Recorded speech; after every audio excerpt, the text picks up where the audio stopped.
My brothers and sisters, let me tell you something powerful today.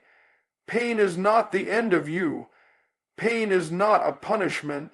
Pain is a process. It's the language of growth, the doorway to destiny, the pressure that produces purpose. Some of you have been crying over what broke you. You've been replaying the moments that left you shattered. But hear me, you are not broken beyond repair. You are broken for rebuilding.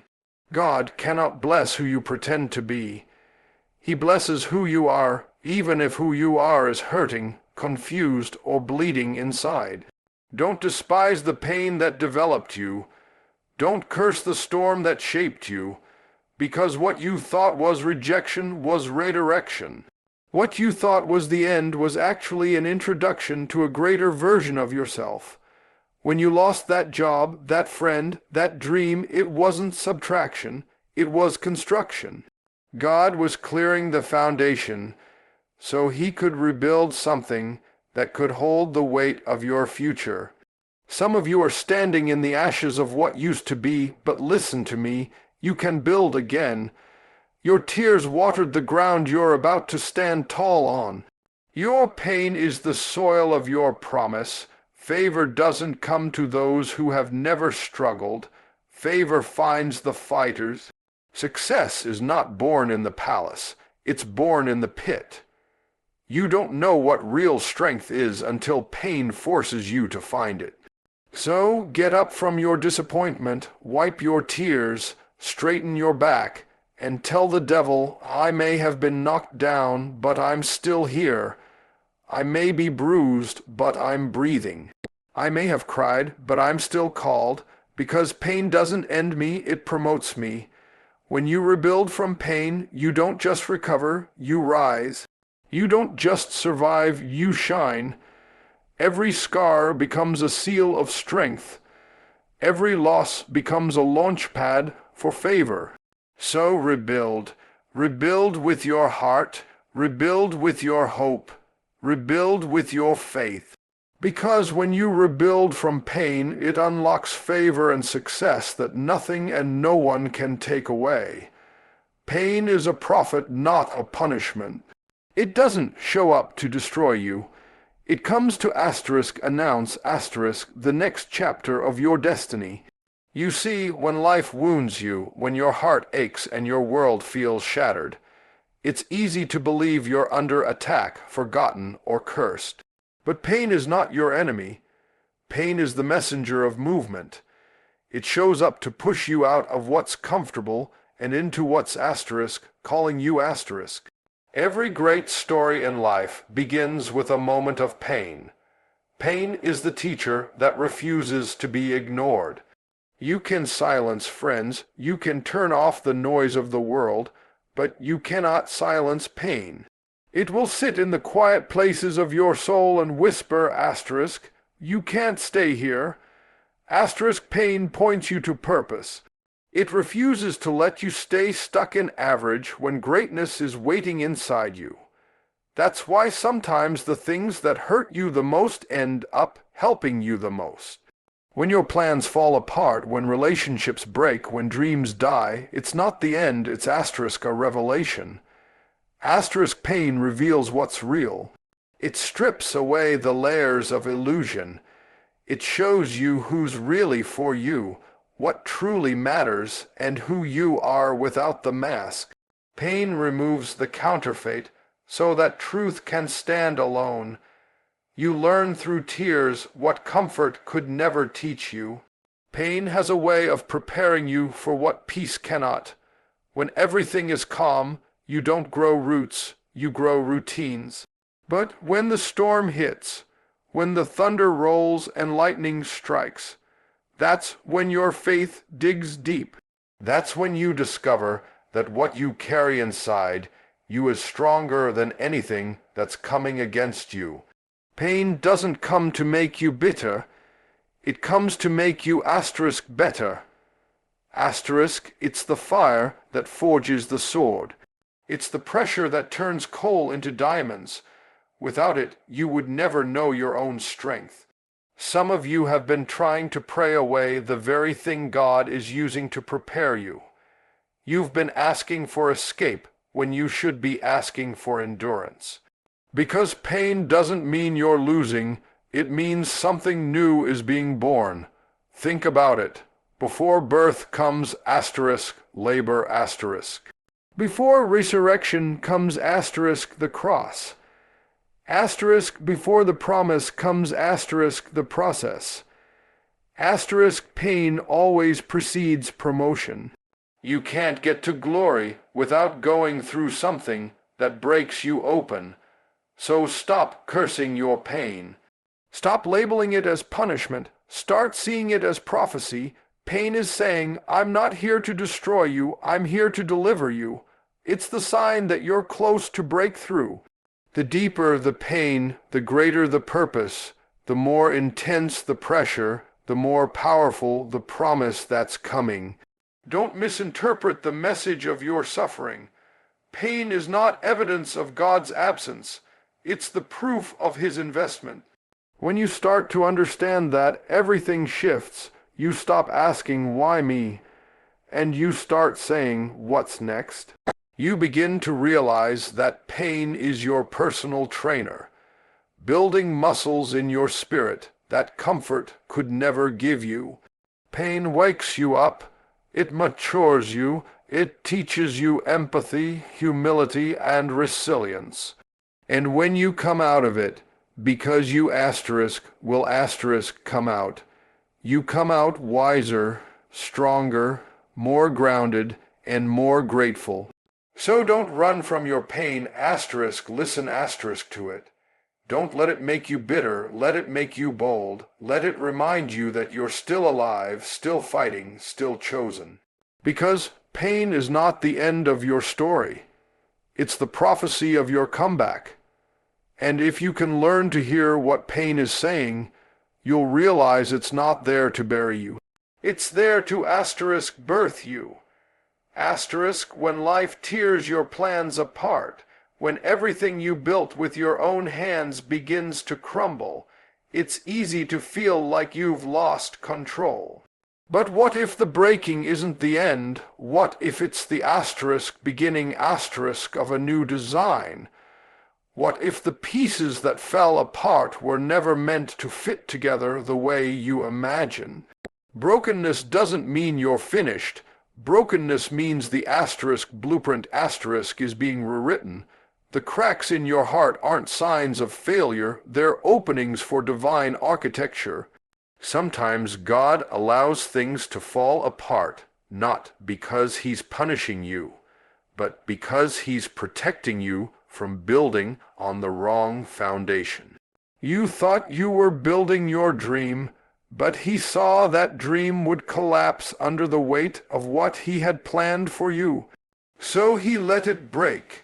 He let it shake. He let the walls fall down, not to destroy you, but to make room for something stronger, higher, and more lasting. You don't rebuild until something has been broken. You don't start again until the old version has been torn down. In every broken piece of your life, there's a lesson. There's a hidden blueprint you can't see when everything looks perfect. It's only when the structure collapses that you realize what was weak, what was missing, and what must change. Brokenness gives you vision. It forces you to see deeper, to think differently, to build with wisdom instead of emotion. When everything falls apart, it reveals what was never truly solid. You see, sometimes we become so attached to our own plans that we confuse comfort with calling. We settle for what feels safe instead of reaching for what's divine. And that's when brokenness becomes a blessing in disguise. It interrupts your comfort, so you can step into calling. You lose what was built in your strength, so you can discover what's meant to be built by his. Brokenness is not the grave of purpose. It's the birthplace of destiny. Think about a builder who starts over. Before laying a new foundation, they have to clear the old one. The debris must be removed. The damaged parts have to be pulled up. Only then can the real structure rise. That's what God does with your life. He clears the broken pieces, He exposes the cracks, and He starts again. It's not failure, it's foundation work. He's creating something that can carry more weight, reach greater heights, and last through greater storms. And let me tell you, there's beauty in the rebuild. Because when you've been broken, you no longer take things for granted. You don't build fast anymore. You build *wise*. You don't chase approval. You seek alignment. You don't lean on pride. You lean on purpose. Brokenness humbles you, grounds you, and refines you. It strips away the excess and focuses you on what really matters. When you finally rise from that broken place, you rise with understanding. You rise with compassion for others who are still in their breaking.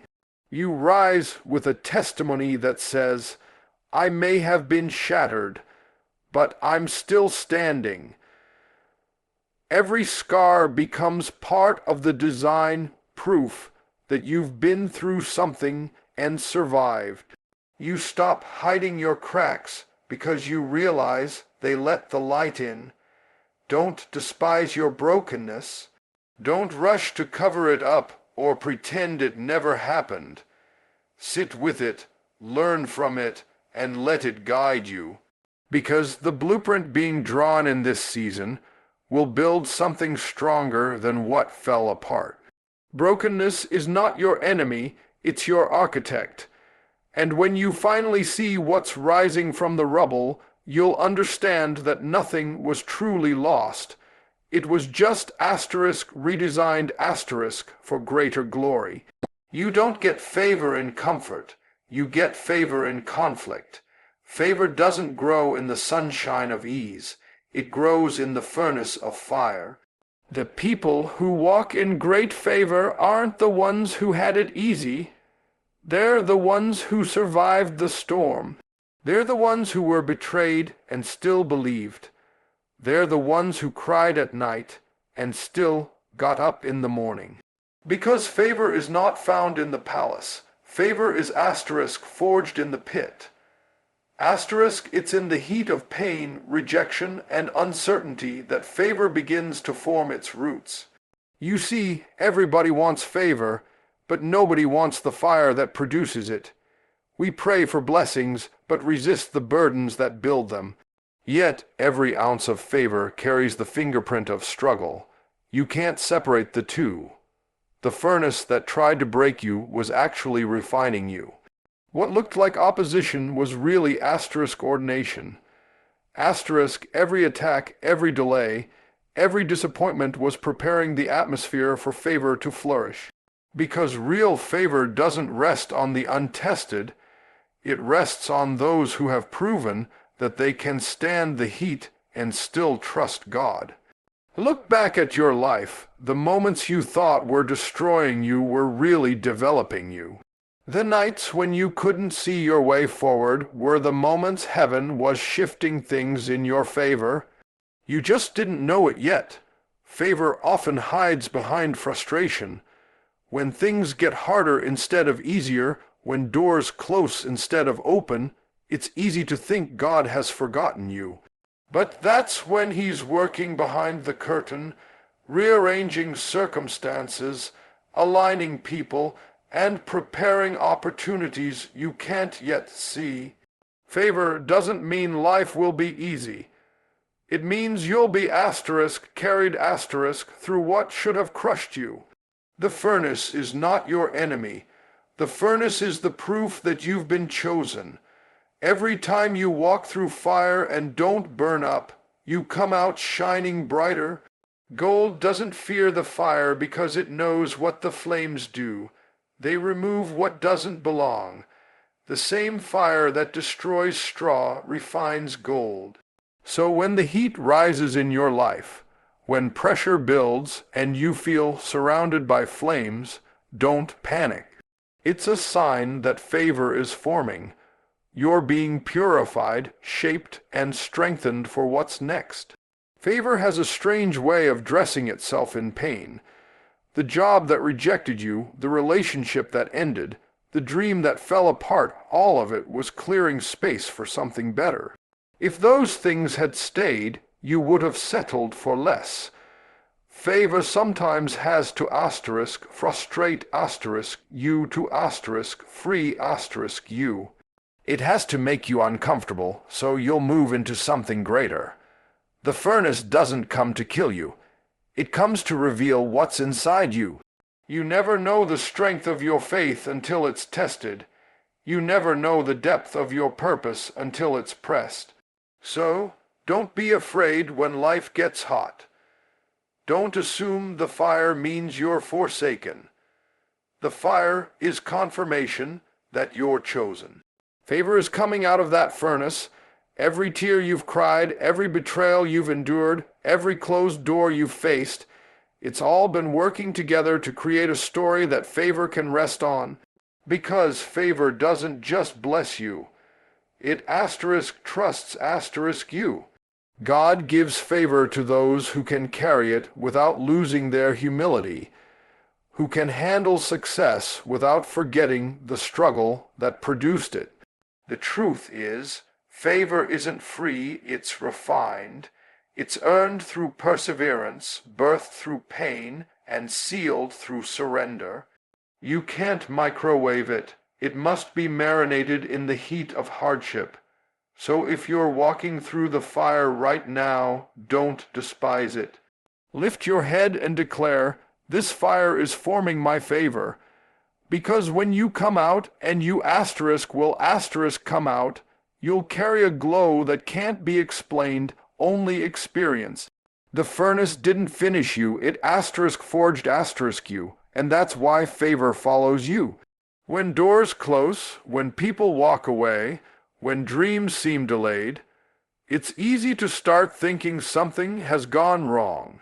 We cry out, "Why is this taking so long?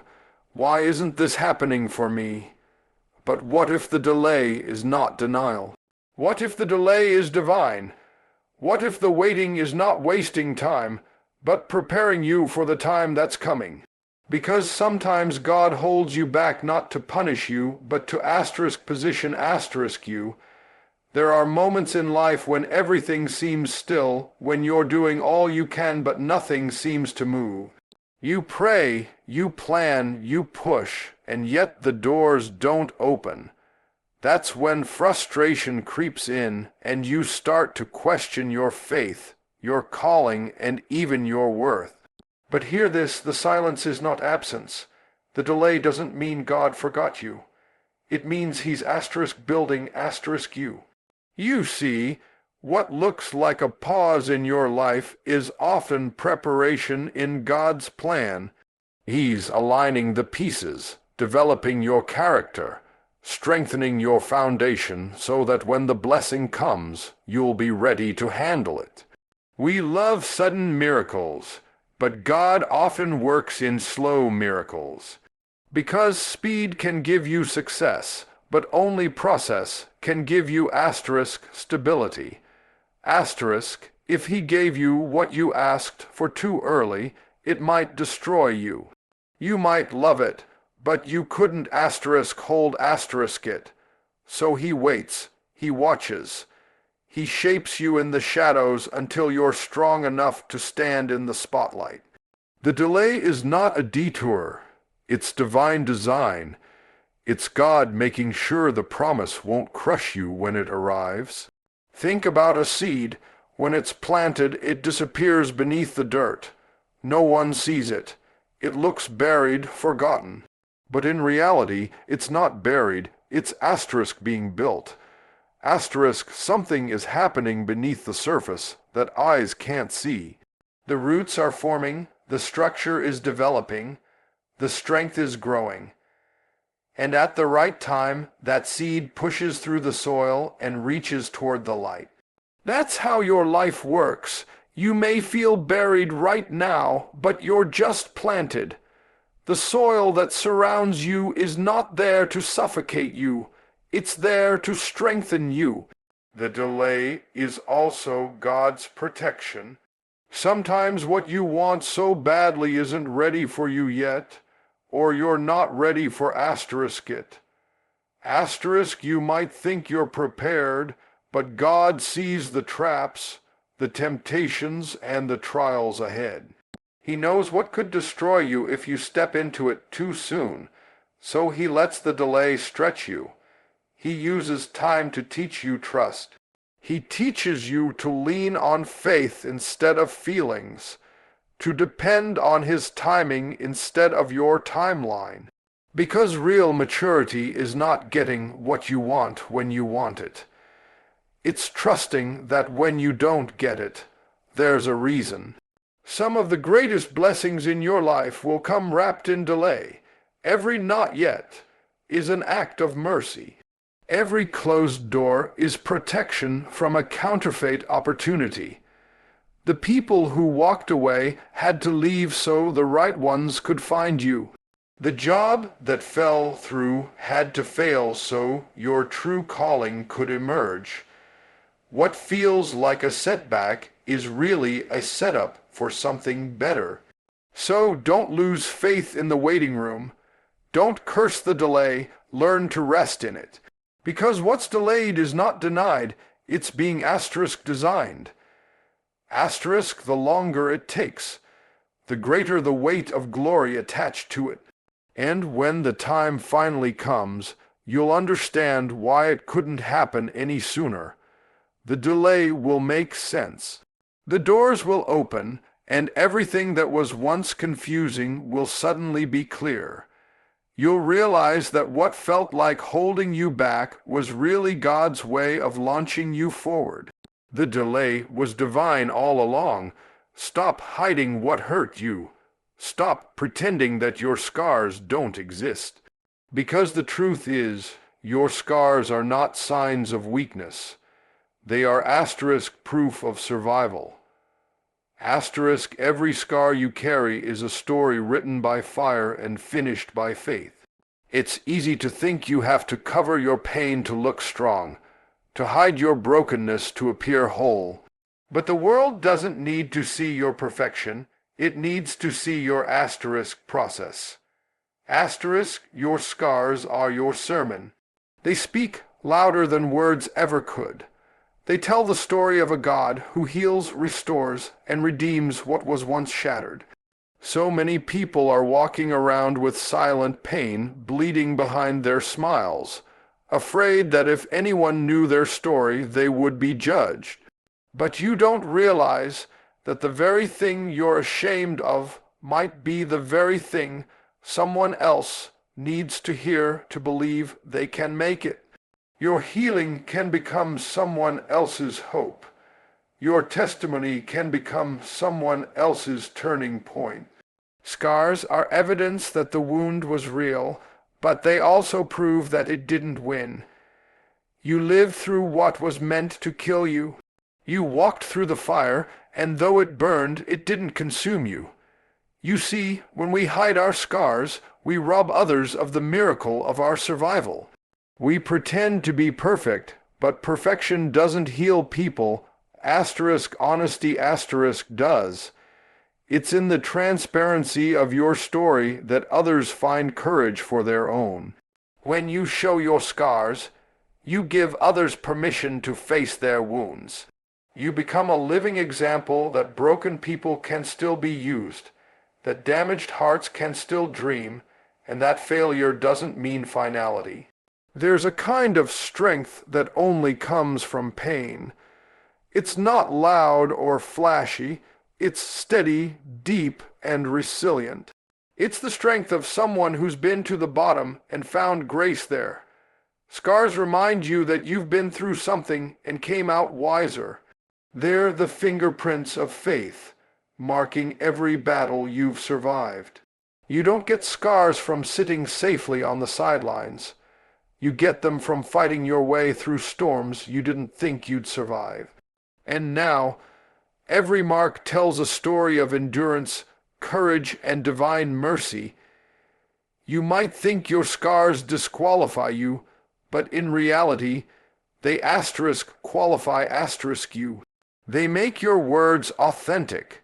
They give your compassion depth. People don't need polished perfection. They need real people who have been through real pain and still stand with real faith. The same scars that once embarrassed you will one day empower you. The things that once made you cry will one day make you called.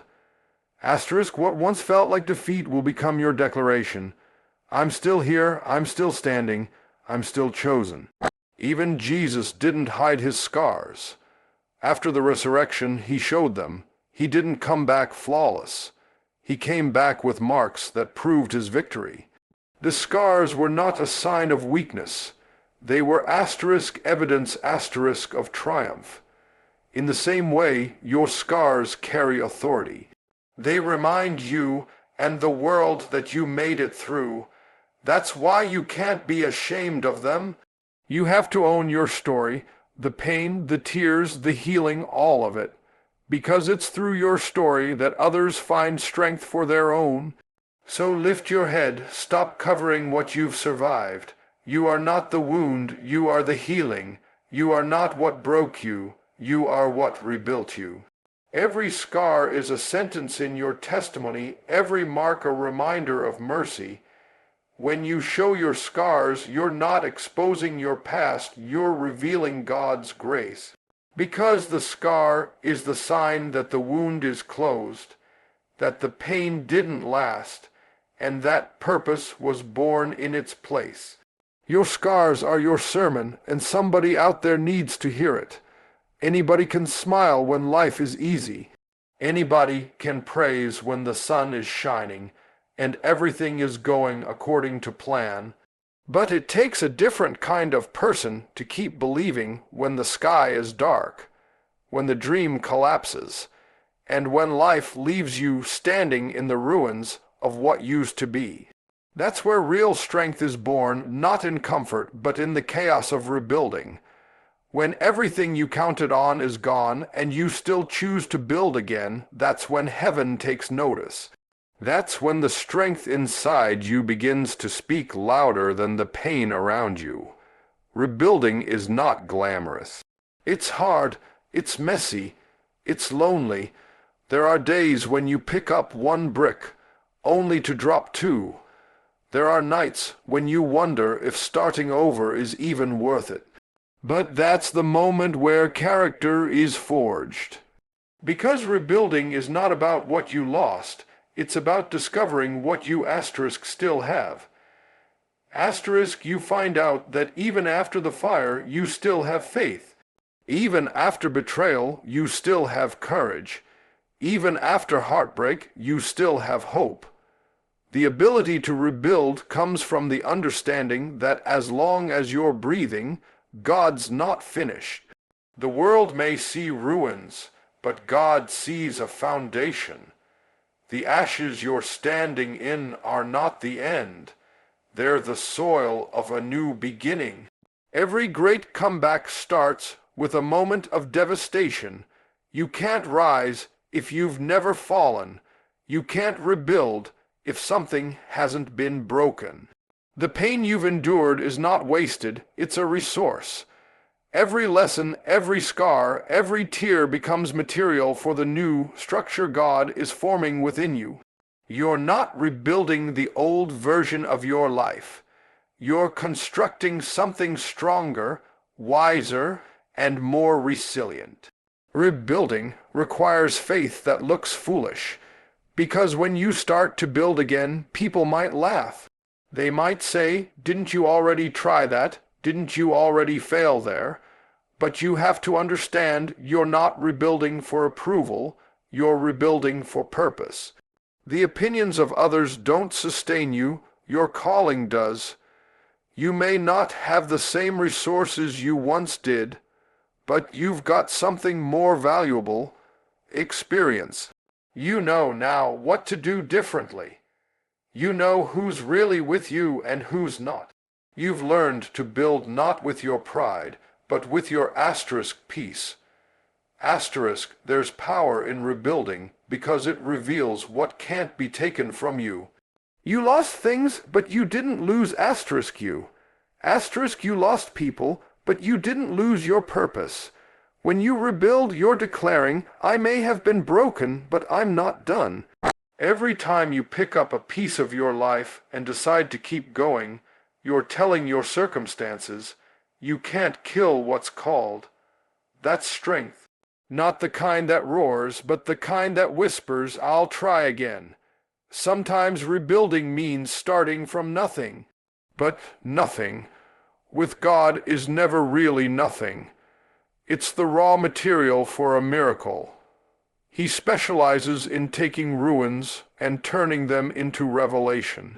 When you rebuild with him, he doesn't just restore what was lost, he multiplies it. You may start with fragments, but he'll make it whole again. You may start with weakness, but he'll turn it into wisdom. You may start with tears, but he'll turn them into testimony. So don't despise the season of rebuilding. Don't look at your broken pieces and think the story is over. Every brick you lay is a declaration of faith. Every day you keep showing up, even when it hurts, is a victory. You're not just building walls, you're building worship. You're not just reconstructing a life, you're constructing legacy. Rebuilding is the proof that what was meant to bury you only planted you deeper into your purpose. And when it's all said and done, you'll stand taller, stronger, and wiser, not because you never fell, but because you refused to stay down. That's the kind of success pain can't steal, the success that's born from rebuilding.